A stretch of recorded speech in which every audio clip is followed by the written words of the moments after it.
Welcome to our channel the Bengal computer tutorial. আজকের এই ভিডিওর মাধ্যমে আমি আপনাদের শেখাবো যে কীভাবে আপনি আপনার কম্পিউটার বা ল্যাপটপে থাকা গুরুত্বপূর্ণ ফোল্ডারটিকে আপনি হাইড করে রাখবেন।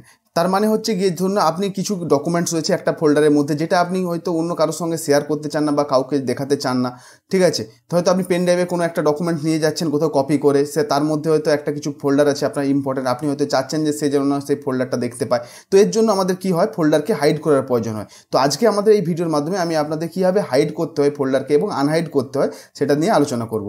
তো দেখতে পাচ্ছেন বর্তমানে আমি কম্পিউটার স্ক্রিনে রয়েছি।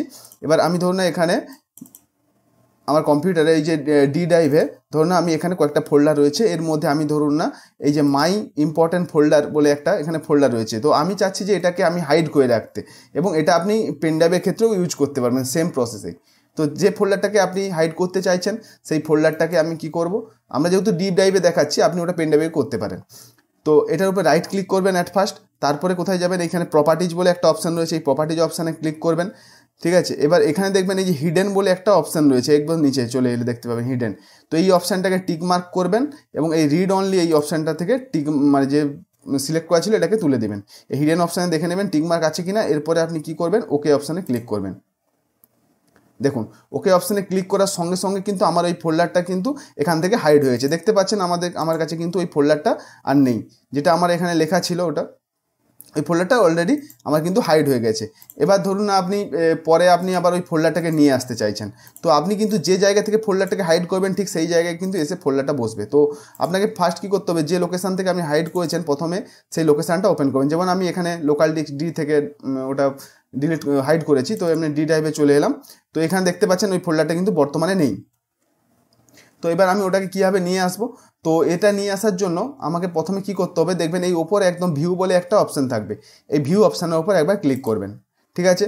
ভিউ অপশানে ক্লিক করার পরে দেখবেন এখানে ডান দিকে চলে এলে এবার অপশান বলে একটা এখানে লিস্ট দেখতে পাবেন, এই অপশান টুলস এইখানে ক্লিক করবেন। করলে দেখবেন এখানে একটা লেখা আসবে যে change folder and search option, এই অপশানের উপর ক্লিক করবেন। তাহলে আরেকটা এখানে উইন্ডো ওপেন হবে আপনার কাছে। তো এর জন্য আপনার কী করবেন, এই ভিউ অপশানে ক্লিক করবেন এবং এখানে দেখুন এখানে এই টিক মার্ক করা রয়েছে যে do not show hidden file folder or drive, এটাকে আপনি কী করবেন, আনটিক করে এই নিচে যে অপশানটা রয়েছে অলরেডি এই নিচেরটা ক্লিক করলে ওটার থেকে টিক মার্কটা উঠে যাবে অলরেডি। তো show hidden files and folder and drive, ঠিক আছে। জাস্ট এই অপশানটার উপর ক্লিক করে এটাকে টিক মার্ক করে নেবেন। এরপর কী করবেন, আপনি অ্যাপ্লাই অপশানে ক্লিক করবেন, অ্যাপ্লাই করে তারপরে ওকেতে ক্লিক করবেন। দেখুন এই যে আমার মাই ইম্পর্ট্যান্ট যে ফোল্ডার যেটা আমি হাইড করেছিলাম সেটা কিন্তু এখানে অলরেডি চলে এসেছে। তো এইভাবে কিন্তু আপনি এইগুলোকে আনহাইড করতে পারেন। এবার ব্যাপারটা হচ্ছে তবু এই দেখুন একটা নর্মাল ফোল্ডার কীরকম দেখাচ্ছে আর এটা যখন একটা কেমনভাবে দেখাচ্ছে, যেমন একটা আবছা ভাব দেখাচ্ছে। তো এটা কি করতে হবে, তো এটাকে নর্মাল অবস্থায় আনতে গেলে আপনাকে এর উপরে রাইট ক্লিক করতে হবে, দিয়ে আপনি এই প্রপার্টিজ অপশানে চলে যাবেন। প্রপার্টিজ অপশান থেকে দেখবেন এই হিডেন যে অপশানটা টিক মার্ক করেছিলাম, এই হিডেন অপশানের উপর ক্লিক করে এই টিক মার্কটাকে তুলে দিতে হবে। এরপরে আপনি কি করবেন, এখান থেকে অ্যাপ্লাই করে দেবেন, দিয়ে ওকে করে দেবেন। দেখুন এবার এটা এমনি কিন্তু নর্মাল ফোল্ডারের মতো হয়ে গেছে। তো আমি এটা ওপেন করতে পারি, ঠিক আছে। তো এইভাবে আপনারা কিন্তু খুব সহজেই ফোল্ডারকে হাইড এবং আনহাইড করতে পারেন। তো যেহেতু এটা আপনার কমপ্লিট হয়ে গেছে, তো আর একটা টিক্স আপনাদের শিখিয়ে রাখি, যেহেতু এটা ফোল্ডার রিলেটেড ভিডিও তাই এটা আপনার দরকার হয়তো, আর এটা আপনার অনেক কাজেও লাগবে। ধরুন না এখানে আমার একটা ডেস্কটপে ফোল্ডার আছে, এটা নর্মাল ফোল্ডার যেরকম হয় ঠিক সেরকম দেখতে। আপনি যদি চান যে এই ফোল্ডারের লুকসটাকে পরিবর্তন করবেন, মানে একটু অন্যভাবে, কিন্তু ফোল্ডারের জাস্ট আইকনটাকে আপনি চেঞ্জ করতে পারবেন। তো কী হবে, এটার উপর রাইট ক্লিক করে এখানে প্রপার্টিজে চলে যাবেন। যাওয়ার পর দেখবেন এখানে কাস্টমাইজ বলে একটা অপশান রয়েছে, এই যে ওপরে কাস্টমাইজ অপশানে ক্লিক করবেন। করার পর এখানে দেখবেন চেঞ্জ আইকন, এই চেঞ্জ আইকনের উপর ক্লিক করবেন।